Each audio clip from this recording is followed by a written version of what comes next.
Hello everyone and welcome back to another episode here on the Hermitcraft Mesified server, and I am dual wielding some torches here, amazing stuff. Do you know what? You can dual wield a bow and a sword, which would be ridiculous in real life, wouldn't it? Imagine trying to do that, trying to use a bow while you're holding a sword, but you can't dual wield two swords and actually use them, or two weapons for that matter, which is kind of ridiculous. But anyway, we're over here at the Ocean Monument starting off this episode because I got a tweet from Diggity Dog Gaming on Twitter, so thanks for tweeting me this, buddy. Very cool little tip. We just had some like little particle effects. Did you see that? Some little water bubble ones. Look, they go along with the beam. Huh. I have sort of not noticed that before and don't know if that's a 1.9 thing. These guys are out to shoot me today. They do not want me in this area. Please don't farm us, is what they're saying. Yeah, so I got a tweet, a fantastic little tip, and I'm just trying to recreate this from memory. I think actually what I want to do is go the other direction. Let's put the torch there, so it'll make sense in a second. And we're going to put our piston right here. Now, I'm not sure where's the best place for us to stand, but if we put a block there, that didn't work.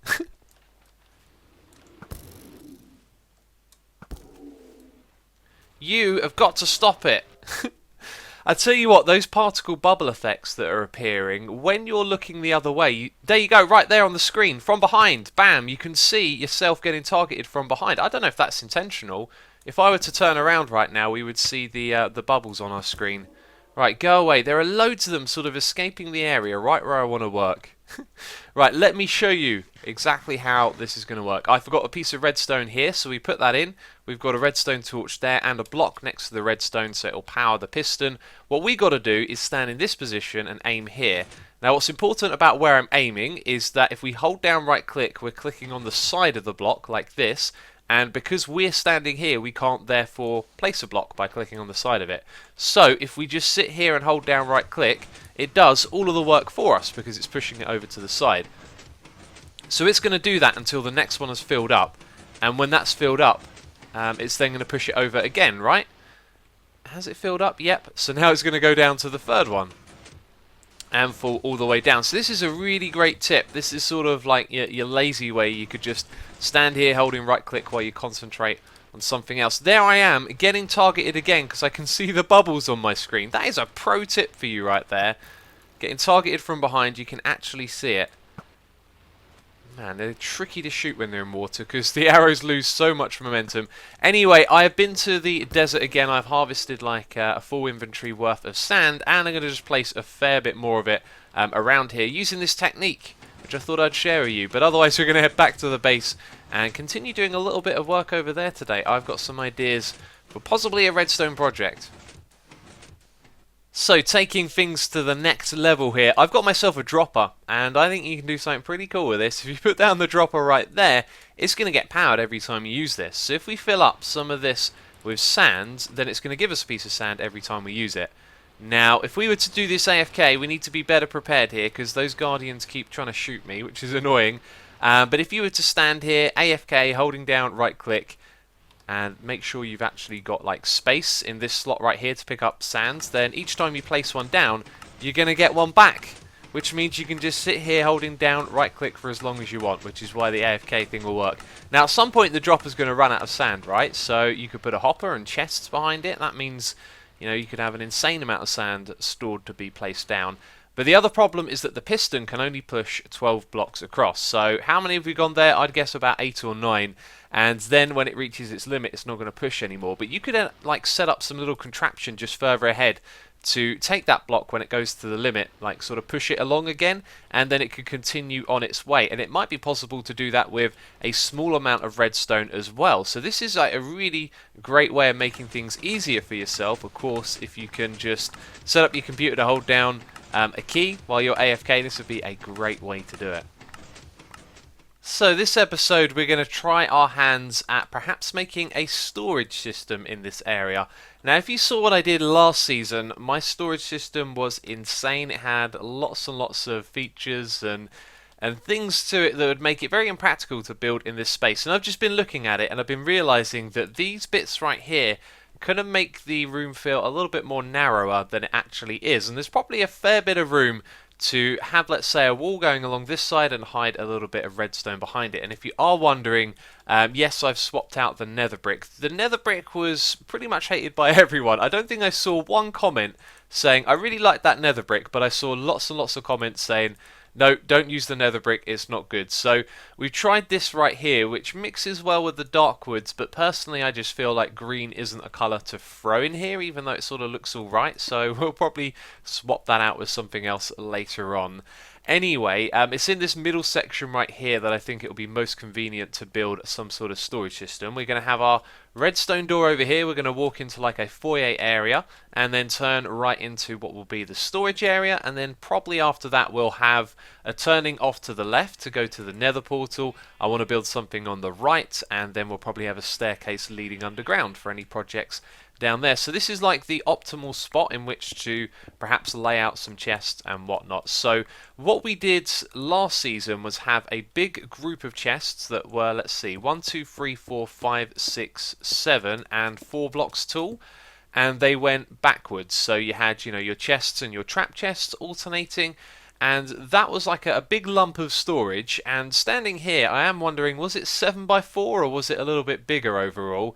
But we can use last season's chest to learn about how we're going to do the layout this time, because a lot of the chests got filled up, so I sort of want to double that capacity. But in order to make something relatively simple with redstone in this area, I think what we need is to have our chests first of all facing forward like this, and then that means that we can have some hoppers going down into each of the chests. Now we'll get to the ins and outs of how exactly this works later on.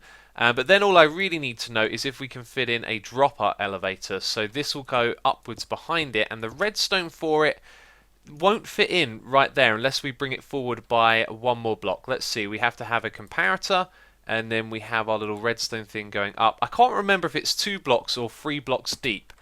So that might mean that our chests come out to like this sort of position, which is just like, yeah, along here. So I just want to kind of mark it out so we can get an idea of how narrow this area is going to be, because I don't want it to be too narrow. So that would sort of be the width, and that's really not too bad if they have to come out to that bit right there.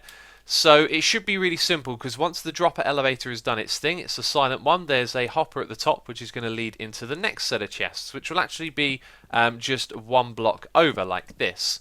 So with that set up, we can get, let's see how high we can go here. We can easily go, well actually we've got to consider that there's a floor above here, and that's like a reasonable height to keep the floor at, isn't it? So that might actually be as high as it goes, so we could dig down below to get more out of this room. We could go down by another block, so we could have 5 stacks of double chests, which would be pretty reasonable, easy to reach all of those I think. And then when it comes to spacing them out, as you can see, we could probably shift this over by a block or 2 in that direction.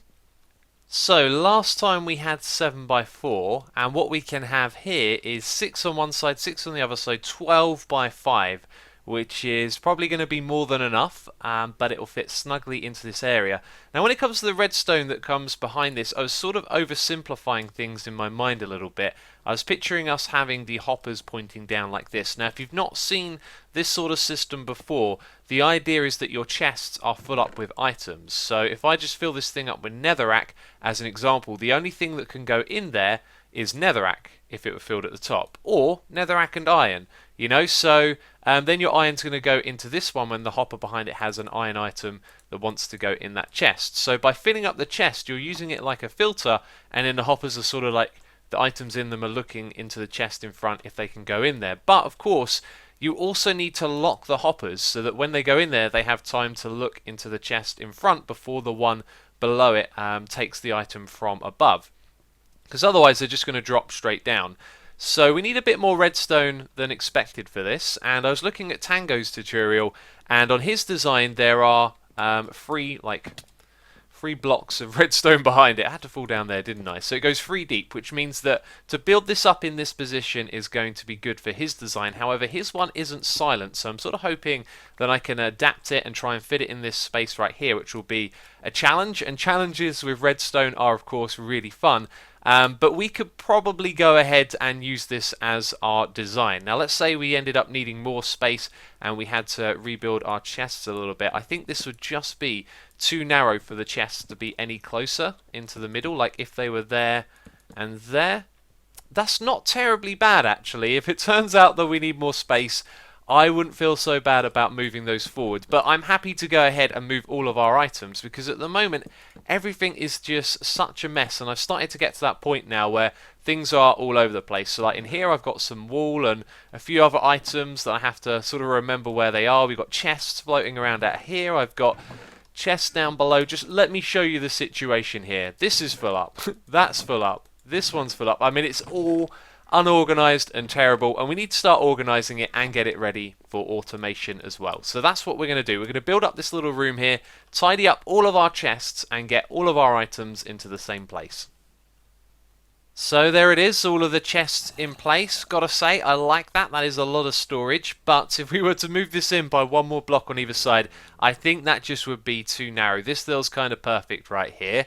I also had the idea of turning around all of the chests to face the other way so the buckles were at the back, because there's a lot of buckles that you can see right there, but I think it would look really odd to look down and not see any if that was on your right hand side. So yeah, anyway, let's pick up these hoppers over here. If it's not clear, I'm not going to be doing any of the redstone today because we're going to need an insane amount of hoppers, and I just do not have the iron. I've got very little at the moment. I also am in debt to Iskall for a fair few iron blocks, so we're going to be focusing on aesthetics today and getting this looking like a proper room and a proper storage area.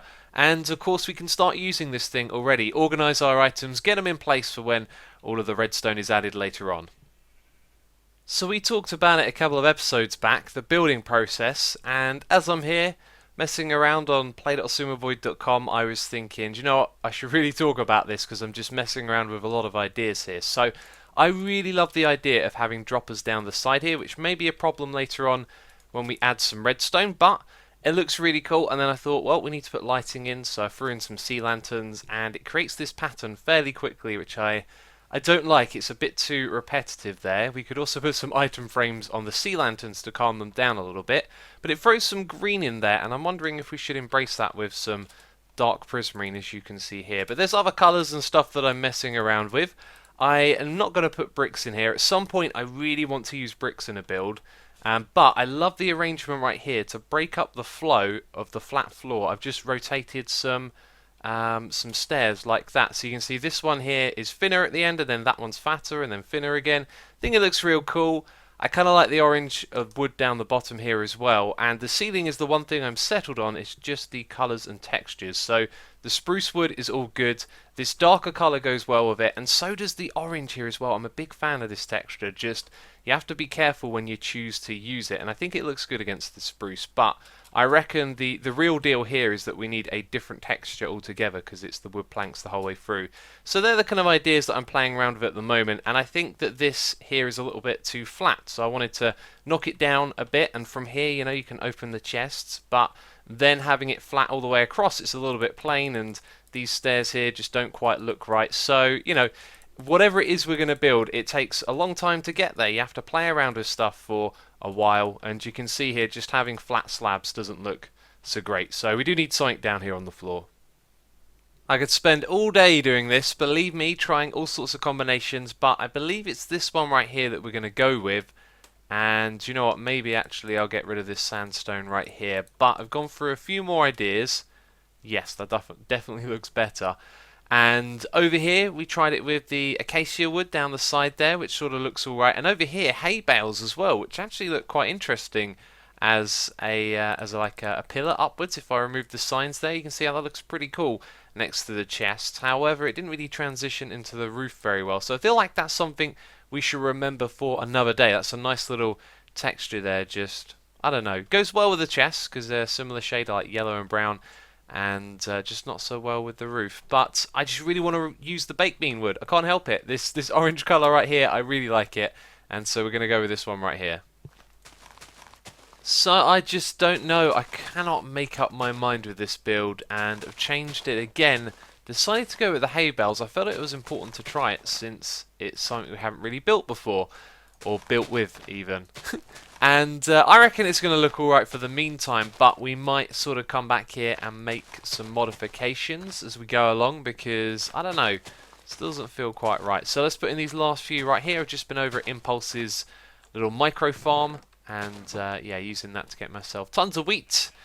And it's alright, but it suffers the fate that many unfinished builds finished, which is this like sky blue in the background there. You know, you want to see a wall at some point so you know how it rests into the eye line. I think it's okay, but I reckon it's going to change again at some point. I think it's the floor. The floor needs to be a little bit different here. Well, it has been a while since I last recorded, and I was completely right, wasn't I? I said it was the floor that needed to change, and today when I was on here, I was roaming around just thinking, man, it's the floor. The floor isn't right. And Chewy on the creative server had built a little floor design next to my one, and I liked his a lot more. So I sort of incorporated that. It's this bit in the middle here that looks really good, I think, with the glass.